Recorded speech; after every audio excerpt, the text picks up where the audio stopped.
అందరికీ నమస్కారం. నేను మీ Haripriya. Welcome to my channel. ఇవాల్టి వీడియోలో మనకు అట్ల తద్ది రాబోతోంది కదా. అట్ల తద్ది నోములా ఉన్నవాళ్ళు కానీ ఆనవాయితీ లేని వాళ్ళు కానీ ఈ అట్ల తద్ది నోమును ఎలా చేసుకోవాలి, గౌరీ అమ్మవారిని ఎలా పూజ చేసుకోవాలి, నోము ఉన్నవాళ్ళు అయితే వాయనం ఎలా ఇవ్వాలి, తాంబూలం ఎలా పెట్టి ఇవ్వాలి, ముత్తైదువులకు ఎంతమంది ఇవ్వాలి, ఎన్నేళ్ళు చెయ్యాలి, ఇప్పటి వరకు అట్ల తద్ది చేసుకొని వాళ్ళు ఈ పూజను మొదలు పెట్టవచ్చా అనే చాలా విషయాల గురించి ఇవాల్టి వీడియోలో చాలా డీటెయిల్డ్గా తెలుసుకుందాం. వీడియోని ఎక్కడా స్కిప్ చేయకుండా చూడండి.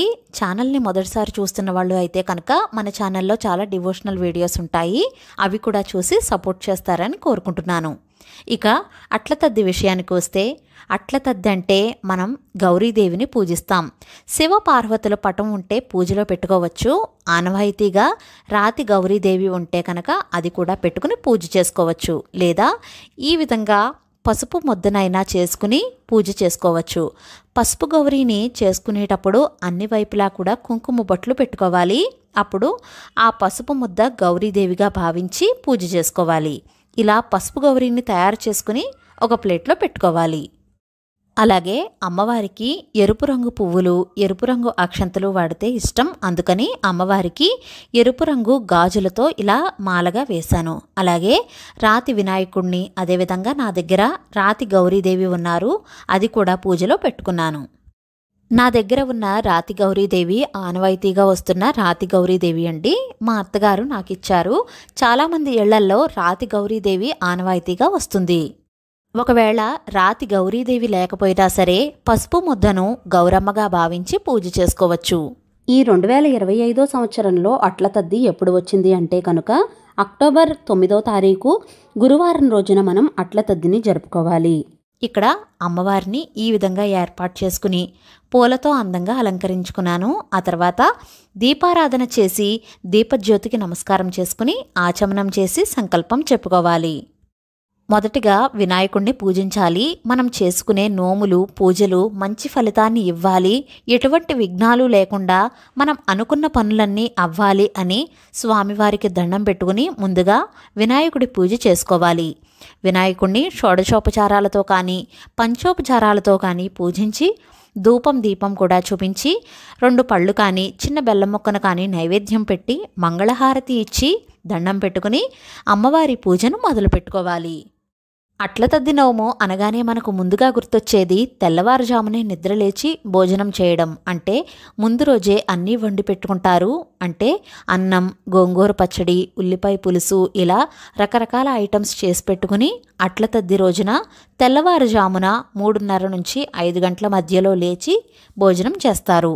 ఇది ఆడవాళ్ళు సౌభాగ్యం కోసం చేస్తారు. పెళ్లి కాని వాళ్ళు మంచి భర్త పొందడం కోసం చేస్తారు. ఈ అట్ల తద్ది నోముల పట్టేవాళ్ళు అలా తెల్లవారుజామునే లేచి భోజనం చేసి ఇంకా పగలంతా ఉపవాసం ఉండి సాయంకాలం ఈ పూజ చేసుకుని వాయినాలు ఇవ్వాలి. ఈ పూజ సాయంకాల సమయంలో అంటే సంధ్యా సమయంలో చేసుకుంటారు. తెల్లవారుజామున అలా భోజనం చేసేసి నిత్య పూజలా మామూలుగా గౌరీదేవి పూజ చేసుకుని సాయంకాలం పూట ఇలా పూజ చేసుకోవాలి.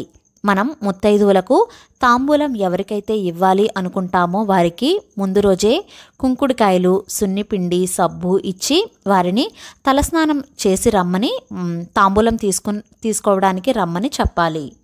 గౌరీ అమ్మవారిని షోడశోపచారాలతో పూజించాలి. గౌరీ అమ్మవారిని కూడా ఎరుపు అక్షంతలు, ఎరుపు పువ్వులతో పూజిస్తే ఎంతో మంచిది. గౌరీ అష్టోత్తరం చదువుకుంటూ కుంకుమ పూజ చేసుకోవాలి. అట్ల తద్ది ఆ పేరులోనే ఉంది కదా. అమ్మవారికి అట్లను నైవేద్యంగా సమర్పించాలి. కొంతమంది అట్ల మీద ముద్దపప్పు వేసి నెయ్యి వేసి చిన్న బెల్లం ముక్క పెట్టి తాంబూలంగా ఇస్తారు. కొంతమందికి అయితే ముద్దపప్పు ఏమి వెయ్యరు, అట్లు బెల్లం ముక్క పెట్టి తాంబూలం పెట్టి వాయనంగా ఇస్తారు. అమ్మవారికి కూడా అదే నైవేద్యంగా పెడతారు. అట్లు బెల్లం ముక్క ముత్తైదువులకు కూడా వాయనంగా ఇస్తారు. మరి ఈ అట్ల తద్ది ఎన్నేళ్ళు చెయ్యాలి అంటే కనుక చాలామంది పెళ్ళైన వెంటనే మొదలు పెడతారు. ఇప్పటి వరకు చెయ్యలేదు అన్నా సరే చేసుకోవచ్చు.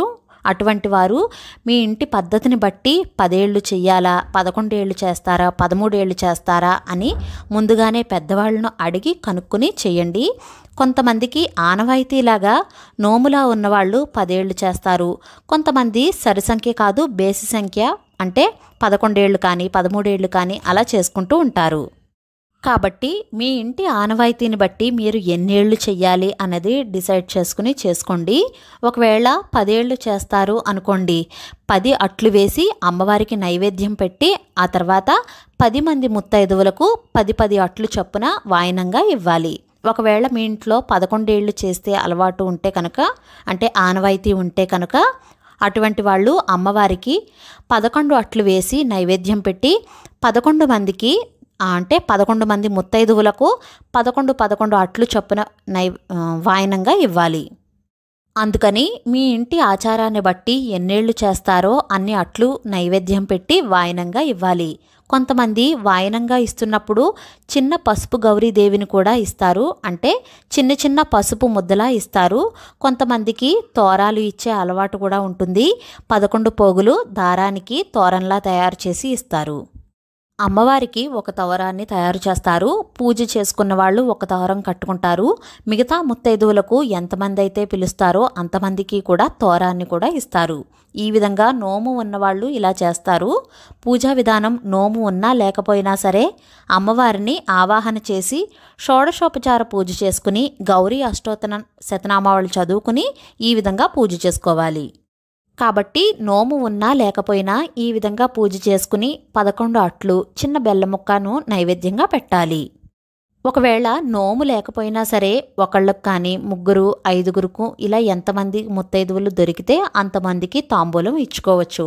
నోములా నోచుకుంటే ముత్తైదువులకు లెక్క ఉంటుంది. నోములా లేదు అంటే కనుక అట్ల తద్ది పూజ మామూలుగా చేసుకుని ఎంతమందికి అయితే మీరు వాయనం ఇవ్వాలి అనుకుంటారో అంతమందికి వాయనం ఇచ్చి తాంబూలాన్ని ఇచ్చుకోవచ్చు.